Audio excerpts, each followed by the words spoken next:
No matter where you live in Connecticut, the cost of housing is going up and up. In this 5-part series, we're looking at the root of the problem and trying to find solutions. This is Connecticut's housing crisis. In our first story, Fox 61's Brooke Griffin takes a look at how we got here and how the expense of living has captured the attention of local and state leaders. Whether you're looking to buy a home or rent an apartment, securing a safe and comfortable place to live can be costly here in Connecticut. Our southern piece of New England is known for its fall foliage, good pizza, and charming shoreline communities. But for those seeking a place to call home here in Connecticut, they may say the state should be known for high rents and even higher home prices. The Connecticut Department of Housing Commissioner tells me this is nothing new. Lack of affordable housing actually has been an issue for a long time. 20 years ago, I started in the field, and there was a need for affordable housing. New Haven Mayor Justin Elicker tells us the Constitution state's largest cities, Hartford, New Haven, and Bridgeport, are all facing a similar and simple problem: too little supply and too high of a demand. The vacancy rate is so low, it means that all of the housing prices are up because there's just not a lot of units available. But just how costly is Connecticut? Let's look at the averages. In Bridgeport, those renting a basic one-bedroom apartment are facing an average monthly payment of $1,367, while the buyers are seeing an average cost of $281,000 for a starter single-family home.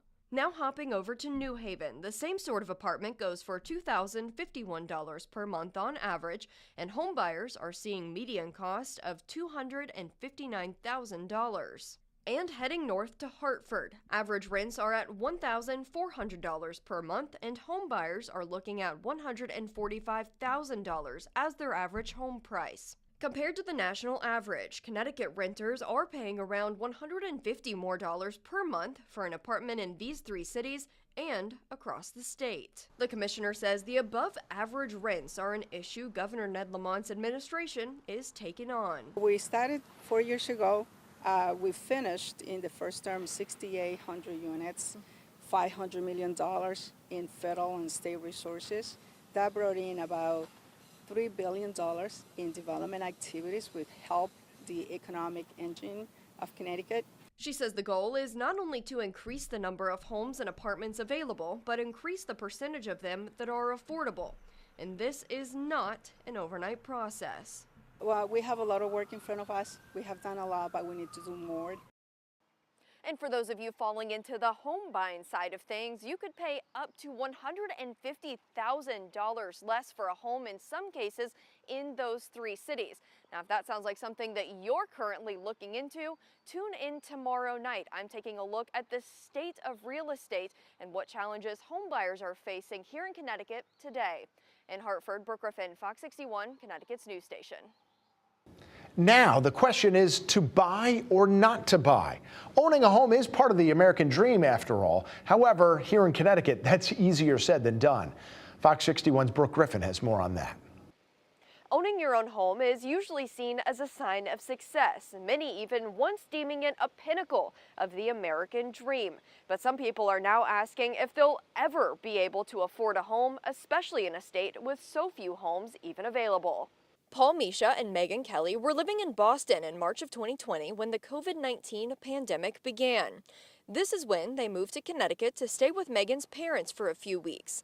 Not surprisingly, those weeks turned to months, that turned to years.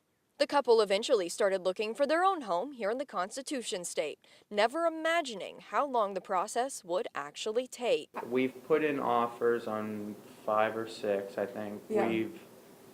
We've toured 20? Yeah, like maybe 20. Maybe 20 and driven past Yeah. 100. A sad story that's not surprising to local realtor Lisa Bowman. She says over the past 5 years, the state of real estate can be summed up 2 ways: long timetables and lots of disappointment. You could call me and say, we're looking for a house, and I could show you 30 homes or even 15 homes, and you could find something within a month. Now it's months, years, sometimes years right now. Bowman says this is due to high demand and low inventory, which causes a hyper-competitive market for the few homes that are even for sale. But as far as what that means for your dream home, It could go $5, $10, $20, $40, $50,000 over asking. Paul and Megan say that's what's happening to them, getting beat out on multiple offers. So much rejection taking an emotional toll. When you walk through a house, you envision like what you're going to do to it, Right. and then you spend time thinking like, is this where I'd like to live, and how do I see it looking, and what kind of plans do we have, and then you put in your offer and it doesn't get accepted. So it just is a little bit of, it's hard to not have any emotional attachment because you kind of have to get emotional attachment to buy the house. But after a couple of years of searching, Paul and Megan got their happy ending. So the fact that we got one, I kind of feel like we won the lottery in that situation. And if you found yourself in their shoes, there may be some relief on the price range coming your way.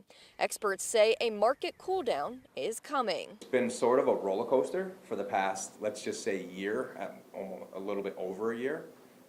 From everything that we're hearing, rates should be going down or trending downward, hopefully over the next 6 to 12 months. Keep in mind the competition will still be elevated. With lower rates comes even more people buying, meaning the house may be more affordable, but the demand to get it will for sure be higher. Bowman telling me the best thing a potential home buyer can be is patient. But that is likely easier said than done, even for those who are looking to rent an apartment instead. They're facing the same pricing and availability issues as the home buyers. And that's the issue that we're tackling tomorrow night as we continue our series of the housing crisis in Connecticut. In Hartford, Brooke Griffin, Fox 61, Connecticut's news station. If you can't buy a home, renting is the other option. For many families, it's the only option that makes financial sense. Or does it? The rising cost of rent is squeezing people's budgets and making it difficult to put a roof over their heads. The ever-increasing rent prices are a topic that you've heard government leaders, local advocates, and even us journalists talk about for years. But that's because people are still struggling to find a place to live at a price they can manage. And that's especially true here in the Constitution State. Imagine this. You just snagged a new job in one of Connecticut's biggest cities, Hartford, Bridgeport, or New Haven. Now it's time to find a place to live, but that's proving a bit harder than you thought. This was exactly the situation for newly graduated Itcha Pradhan. It was stressful because I kept pushing my start date because I wanted to move here and then get settled in and then start my job. Pradhan says she had job offers in cities up and down the East Coast, but chose Hartford, telling me it was discouraging to search limited apartment listings with unreasonable prices. I was looking for one-bedroom apartments just because studio wouldn't work for me. I like having my space, but then I realized that was not a viable option. Everything was above $1,500, and I did not want to put away like half my monthly paycheck on that. This is an issue local leaders like New Haven Mayor Justin Elicker are tackling, pushing to have the supply of apartments meet the demand and having them priced within an affordable range. Over the past 3 years, brought over 900 new affordable units online. Some of those are deeply affordable, and we've got almost 500 in the pipeline for the foreseeable future. State leaders see housing as a Connecticut problem too, saying they're trying to work with companies to bring more housing projects online as more people move our way. Housing is important. Affordable rents are important, and we really need to all together come and build more housing. Elicker says it's a problem that has been slowly building for many years. This is something that cities around the nation are struggling with right now. Is housing prices are just skyrocketing, and Connecticut is no different. And while steps are already being taken to fix it, Elicker says in New Haven they are also laying a foundation for the future. And we worked really hard to push the limits on that to make sure that we continue to see the development, but also ensured that there was a higher percentage of affordable units that were required and a lower percentage of area median income for the eligibility of those units, because the reality is that the classic definition of affordable isn't affordable to everyone in the city, and we need to make sure that there's a lot of different tiers of affordability. And I did get to ask some state and local leaders about the idea of a rent cap. Now, that's a concept that's been thrown around in many of the larger cities, and they say it is something that's worth talking about. But often the developers are the ones that don't want to risk that kind of restriction. But they say that they are working on their own solutions as well, saying that everybody deserves a roof over their head, and they are working to ensure that happens. In Hartford, Brooke Griffin, Fox 61, Connecticut's news station. In our next story, Fox 61's Gabby Molina takes a look at what some are calling an eviction crisis, one that has left thousands of Connecticut residents without a home. I've worked my whole life, and I never expected to be sleeping in my car at the Walmart parking lot. At 60 years old, Ezra Welch suddenly found himself in uncharted waters. I've gone through a couple health scares and a couple job losses. The last couple of years have been very challenging. Evicted from his apartment and left with no place to live. There are no new places in Connecticut that will let you in the door unless you got like 5,000 or so. Went to 7 different hotels. None of them would accept vouchers. I went to 3 different YMCAs. They had no vacancies. Forced to sink or swim, he was able to find temporary housing at a hotel. But what the future holds is still unknown. In Connecticut, where evictions are still exceeding pre-pandemic levels, Welch is not alone. According to the Connecticut Fair Housing Center, 22,749 evictions were filed in 2022, a jump from 2019, when there were 19,104. So far this year, those numbers are closer to 2019's, but still higher. So the pandemic really did exacerbate what was already a sad trend. Joseph Osborne is head of the Wyndham Mills Tenant Union. He says the end of the eviction moratorium in 2021 was the beginning of the wave of evictions. A lot of tenants were misinformed in regards to their responsibility as far as rent.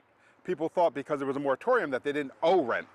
And so they stopped paying rent. And now, rising rental costs are adding to the problem. That is a crisis, and that is happening everywhere. Some of the numbers have been astounding, where I've heard of people's rent going up over $1,000. From 2022 to 2023, the fair market rent for a 1-bedroom apartment went up 21% in the Bridgeport area, 15% in the Hartford area, and 13% in the New Haven area.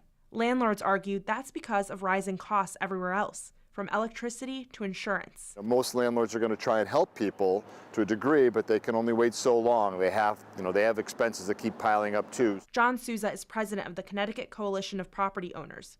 He says the eviction process can be a lengthy and expensive one that landlords often try to avoid. Eviction court is the only way to resolve the differences between landlords. There's no other system. It costs a fortune for the landlord and lost rent. Most of the time you got to hire a lawyer, unfortunately. So it adds to the cost of the system too by having to have lawyers involved. For tenants, there is help. The state recently rolled out a right to counsel program that offers free legal representation for people facing eviction, something that can come crashing down on anyone. One health scare away, you're only one car crash away, your spouse or somebody gets sick or passes away, COVID, who knows. Coming up Friday night on the Fox 61 News at 10, we'll explore solutions. What's already being done in our state to address housing issues, and what are people pushing for? We'll have that and much more. Gabby Molina, Fox 61, Connecticut's news station.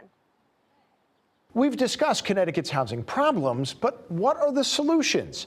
This is what is already being done and what advocates are pushing for to fix Connecticut's housing crisis. The fact is, Connecticut is in a housing crisis. Right? There's no other way to talk about this. A lack of affordable housing, rising rental costs, evictions exceeding pre-pandemic levels, and a housing market that just doesn't seem to be getting better. So we've got this perfect storm, which has created this housing crisis. But what exactly is being done about it? The state of Connecticut recently rolled out financial assistance programs for both homeowners and renters. For those looking to buy their first home, the Time to Own program offers forgivable down payment assistance. It reopened last month with an additional $20 million in funding.